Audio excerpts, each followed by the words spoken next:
Thank you so much, Maria. Before I move on to our very next important session, I want to mention I am not perfect. You all know that. We've got some very important additional guests that I want to mention. The Uruguayan ambassador to the OAS, Hugo Kairos Maurin, is here.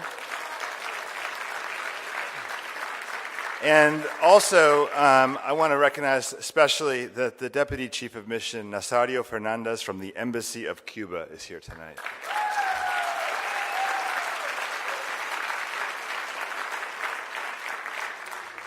I'm honored and truly humbled to present our next Human Rights Award.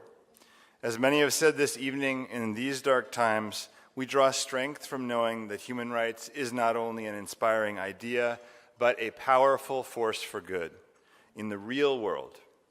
The Ford Foundation has worked to make that possible for 4 decades. Without its leadership and concrete support, the global human rights movement as we know it would simply not exist. The Foundation's human rights program, beginning in the 1970s, was inspired by civil society. It mirrored the strategies developed in the American civil rights movement and the Latin American human rights organizations that emerged to fight military dictatorships. The Foundation recognized that people working to actively make their societies better, their own societies, people realizing their own best values, had to be the foundation for positive social change.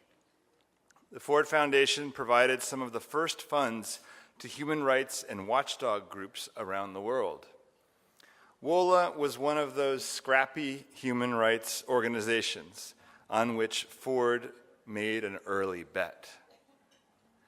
As one of our founding fathers, Joe Eldridge, has said, without Ford, there would be no WOLA. And I've learned to listen to what Joe says.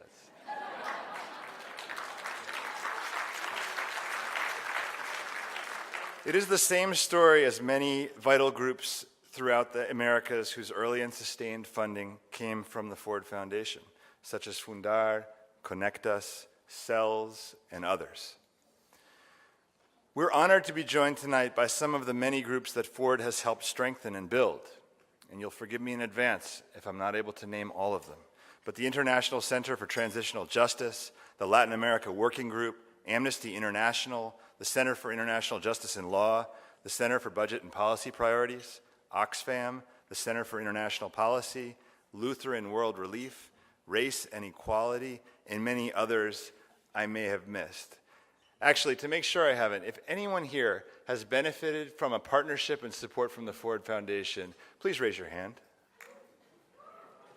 This is a room full of great partners with Ford.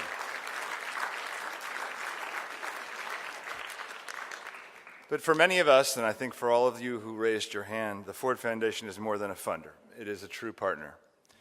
We honor the Foundation tonight for its decades of achievement in promoting human rights and social justice, and its visionary leadership in building a global civil society.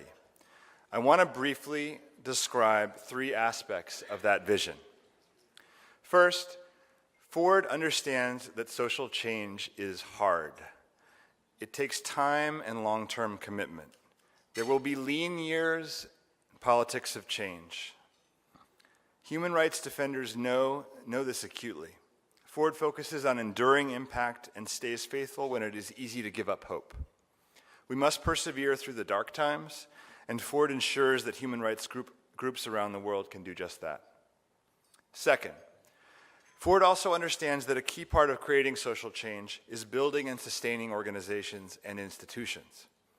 Whether it is supporting justice programs, advancing the rule of law, or instituting police reform, the Foundation has nurtured a growing infrastructure of projects that truly transform societies. Human rights organizations will continue to document and denounce abuses. And with Ford's active encouragement, we have also helped shape systems to protect human rights. Finally, from the early days, Ford has had a vision for a strong civil society secured in local and regional efforts. Ford prioritizes creating field offices around the world to ensure that their partnerships are deeply tied to local relationships. Organizations north and south have counted on Ford to convene groups to share understanding, build capacity, and develop cutting-edge relationships and strategies. The Ford Foundation reminds us that we are not alone as we take on audacious efforts to change the world.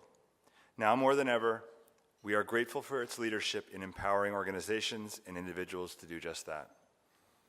Tonight, we are honored to have with us a few of the many former and current colleagues at Ford Foundation who have put this vision into action, including Ana Marie Archilagos, a senior advisor at Ford Foundation, and Alex Wilde, formerly the Chile office representative and vice president for communications at Ford. From the Mexico City office, Director Elena Hofbauer-Balmori, and Program Officer Kim Krasovac, whose support and accompaniment have helped to create an essential bulwark against the violence and injustices plaguing the region. And Martin Abregu, Vice President for Democracy, Rights, and Justice, and formerly the head of the Chile office. And we are especially honored to have with us Darren Walker, the president of the Ford Foundation, who will receive the award on behalf of the foundation and the many individuals who have helped to build this history and vision. Darren Walker has led Ford since 2013, overseeing the foundation's transition and new strategy tackling inequality in its many forms, and doubling down on its commitment to developing institutions.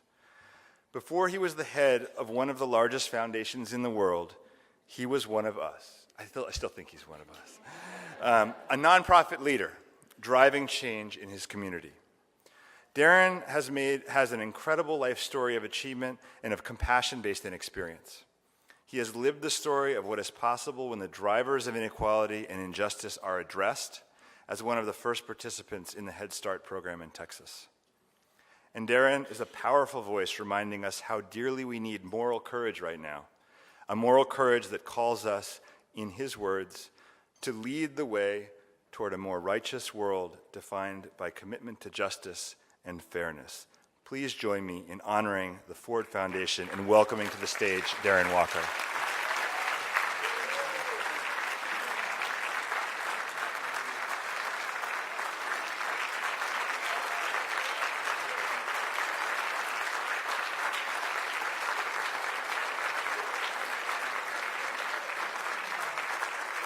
Thank you so much. Please be seated. Thank you so much.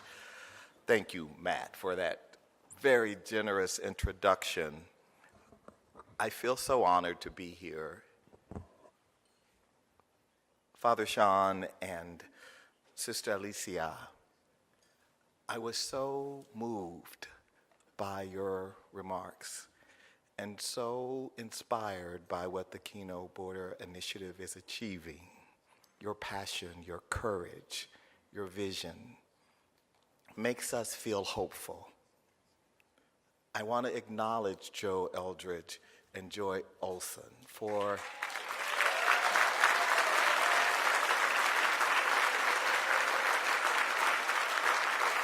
what you have built, because tonight is also a celebration of your legacy. And to my colleagues, Martine, Kim, Elena, brilliant, dazzling, inspiring, make me crazy on days at the Ford Foundation because you're so smart and always ahead of me. Thank you for being here tonight to honor this amazing organization called WOLA. We are so proud at the Ford Foundation of this great institution.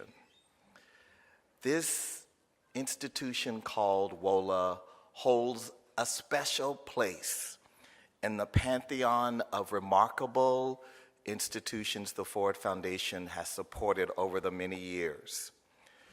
Because for more than 50 years, the foundation has been committed to the people of Latin America and to their progress.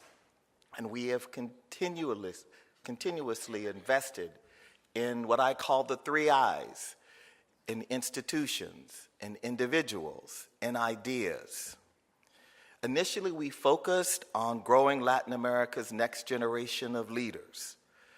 We began by investing in university training for indigenous populations. We provided research grants for studying development, health, and social sciences. And then, of course, in the 1970s and 80s, when much of the region struggled under oppressive regimes, we supported human rights defenders and those institutions that they helped to start, organize, and mobilize.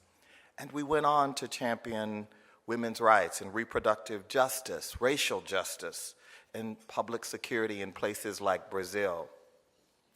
In the process of doing that, we learned the importance of civil society, of investing in leaders who in turn ensured that governments became more accountable to their citizens. Local NGOs became stronger, and in the process, more people gained a voice in the political decisions that affected and shaped their lives. And when democracies finally overtook dictatorships in the 1990s, our focus shifted to justice, economic justice, transitional justice. And meanwhile, in countries like Argentina, Chile, Peru, we supported truth commissions as they gathered facts and testimony about human rights abuses in the previous decades. And more recently, we are so thrilled to help support the enormous progress that has happened in Colombia, and to support with resources those marginalized communities so that they are a part of the process going forward, that their voices are heard. We very much believe that the success of this region will depend on how much we do to lift up the voices of women, of Afro descendants, of indigenous people, of people who are often left behind and left out. And of course, the importance of investing in equitable management of natural resources is critical and fundamental. But we believe that we must invest to protect human rights, that we have to invest to disrupt the systems, those systems that reinforce inequality and create conditions that devalue human rights and fundamental dignity. But on these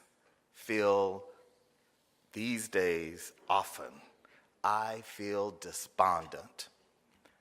I despair. I feel anguish at what we must witness on a daily basis. The arrogance, the vulgarity, the mendacity, the offensive words that our leader subjects us to. But then I come here and I can feel hope, because democracies need hope to breathe. And that is why the work of WOLA is so important. Because this organization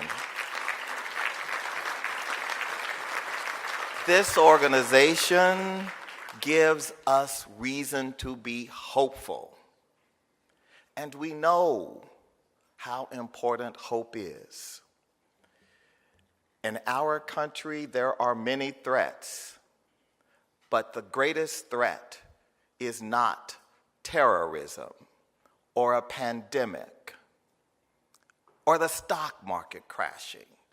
The greatest threat to our democracy is hopelessness. And when we come together and see the inspiring work of organizations like WOLA and leaders like Matt and the tremendous board and staff who sustain this work, we feel hopeful.